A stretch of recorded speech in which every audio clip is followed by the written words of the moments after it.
of cognitive dissonance that goes on in this guy's mind right here, and especially in this guy's company culture.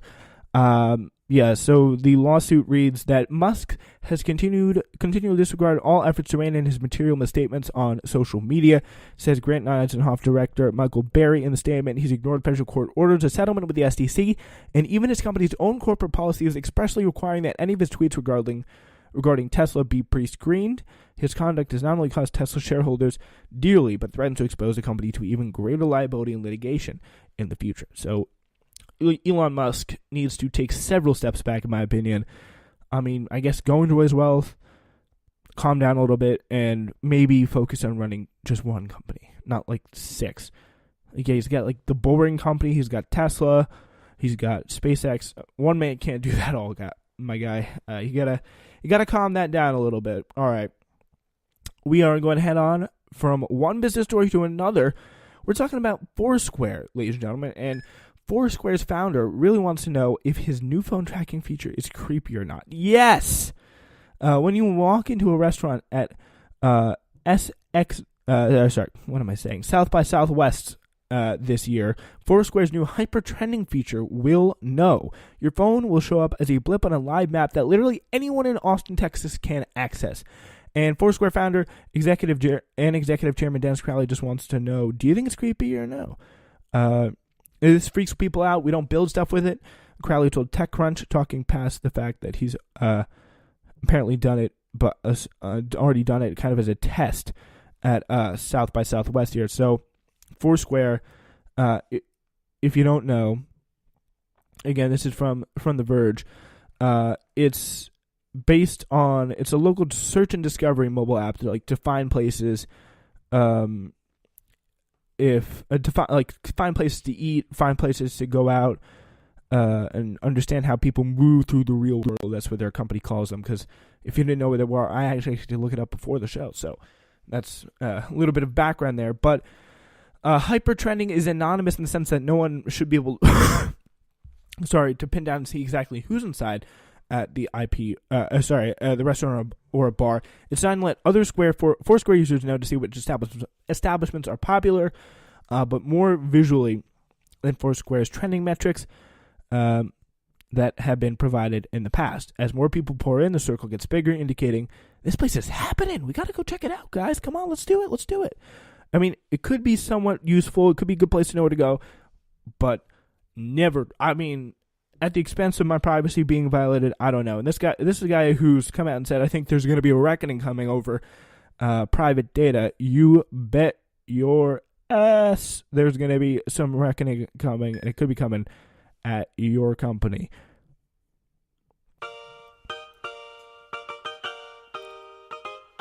You're listening to For the Win.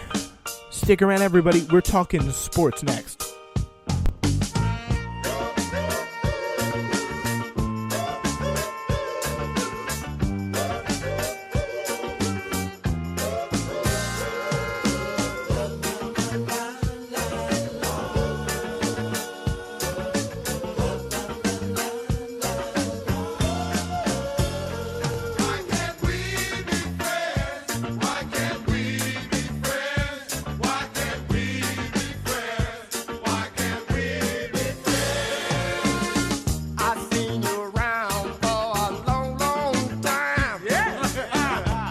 You're listening For the Win, ladies and gentlemen. Obviously, gotta love a nice, positive song here on a Saturday afternoon. Thank you so much for tuning in. We're trying a little bit of a rapid-fire show. If you didn't know, hopefully you're already more informed. We're about halfway through. Still got a lot more to go. Appreciate you sticking with us so far. We're talking sports, though, as big NBA Friday night last night, as the Houston Rockets are finally healthy, and it has them on a roll at the moment, as James Harden had 31 points and 10 rebounds. And the Rockets extended their winning streak to a season-high 7 games, reports the AP, with a 107-91 win over the Philadelphia 76ers on Friday night. While Harden had missed just 4 games this season, fellow stars Chris Paul and Clint Capella have missed 15 and 19 games, respectively. with injuries. So 7 games going on. Both like Clint, Chris, and James having them together. Paul, Capella, and Harden. I mean, that definitely makes them a huge threat for the future at the moment. So saying, quote, Coach Mike D'Antoni said afterwards, I think it's pretty obvious that with Clint, Chris, and James playing together, they're all healthy and in rhythm. We're pretty hard to beat. So, I mean, Mike D'Antoni, Rockets fans, finally, hopefully able to make a run somewhat deeper into the playoffs, because we all thought they should be a good team. We thought they're kind of been on the periphery for a little bit. But now that they're actually able to get there, it should be incredibly moralizing. The opposite, whatever the opposite of demoralizing. I'm not sure moralizing is even a word, but it should be incredibly make Rockets fans optimistic to see them in this situation. That's for sure, because you got to be feeling good at this point. That's for sure. Houston improved to 21-9 this season games when all 3 play after going 42-3 in such games last season. Our pace and energy has been really good and always helps to be healthy. Chris Paul said, you're right about that. The Rockets had a big lead for most of the night after a 37-point first quarter and were up by 22 entering the fourth. Philly had some trouble containing Capella with Joel Embiid out for the 8th straight game with a sore left knee. And Houston's big man had 18 points and 9 rebounds, saying, quote, they did an excellent job at defending us. I think our first period sort of set the table and we found it difficult to respond after that. The victory came after Philadelphia won the first meeting, 121-93 from 32 points from Embiid. Philadelphia 76ers, no slouch team, that's for sure. In past years, maybe, but not this year. It's definitely an incredible incredible performing team this year, especially with a lot of young guys that really make that roster click. So to come in and beat them, it's very, very refreshing to see. So Houston led by 16 with about 5 minutes left when Harden made a dunk to give it 99-81 and give him at least 30 points in his NBA leading 30th game this season. So 30 points in 30 games is incredible. Coach Mike D'Antoni cleared the bench soon after that with the game in hand. So Tobias Harris had 22 points for the 76ers, who dropped their second straight. Ben Simmons played despite dealing with the stomach flu, adding 15 points, 10 assists, and 9 rebounds. So Philadelphia shot 3 out of 26 on 3-pointers, so that really hurt. With J.J. Redick going for 1 for 9 and missing Mike Scott missing all of his 5 attempts. Ooh. The 76ers opened the third quarter with a 9-6 run to cut the lead to 12 points, but Houston scored the next 6 points with 38 from Harden and Gordon. Eric Gordon, that is, to push it to 71-53 with 6 minutes left in the quarter. Harden briefly left the second quarter after crashing on the court with a collision with Simmons while attempting the shot. He remained on the court on his back, kind of writhing in pain for a couple minutes before getting his feet and going to the locker room. He hurt his right wrist and had it taped before going to court. So Harden, Paul, and Capella, definitely the big 3 to watch in the West. And it's, so good for James Harden. I think it's so good to have Chris Paul because he's a real unifier. Harden's a talented player, but boy, is Chris Paul a unifier. All right. Turn on to the NFL, where Antonio Brown says he's announcing a new team soon after a failed trade with the Buffalo Bills. Business won't be booming in Buffalo, but it might be in the Bay Area at this point. So Pittsburgh Steelers wide receiver Antonio Brown made an Instagram live post Friday and said that he would reveal his new team shortly, exciting all people. Let's take a listen. This is from a Twitter video, of the Instagram live video. So kind of excuse the quality here on this one, but yes sir, got the black and gray on already. Hello. He's lifting weights here. Hello. Yes sir. Doing those rows. Hey, I'm announcing my new team in like a little bit. All right.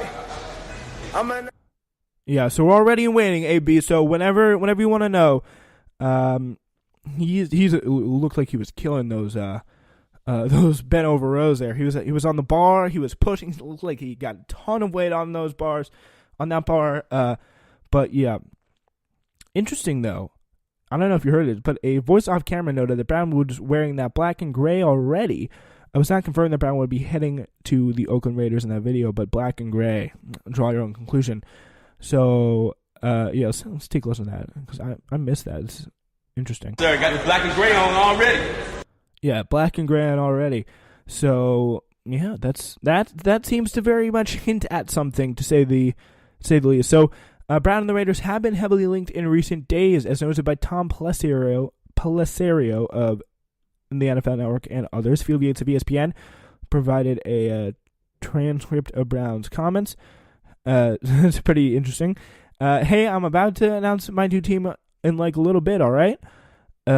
Something positive about to happen real soon. Trust me. Stand by the phone. Big announcement coming soon. Big announcement coming soon. Mr. Big Checks. That's it. Antonio Brown has told people, according to Aaron Wilson of the Houston Chronicle, that he thinks he'll wind up with the Raiders, but it's not up to him. Time will tell if the Steelers are able to pull off a trade after talks with the Bills blew up. Gary Dulac of the Pittsburgh Post-Gazette confirming this report. Hometown reporter was good. 3 teams still, quote, alive right now in the running for Antonio Brown per a source, though a deal could be completed soon. So, encouraging. Provided that Oakland is still apparently one of these reported teams, Silver and Black obviously have an edge over the Commanders thanks to their draft capital. The team holds 4, 24, and 27 overall picks in April's draft in Nashville, Tennessee. So possibly a quarterback there, working maybe with Derek Carr, still, and maybe add some good surrounding talent for the franchise. So the parting with the number 4 selection seems unlikely given the high price tag and almost certain likelihood that a blue-chip defensive prospect like Quentin Williams of Alabama, Kentucky's Josh Allen, or Ohio State's Nick Bosa is going to be waiting there. Very interesting. So how will they use it? What are they saying to Antonio Brown?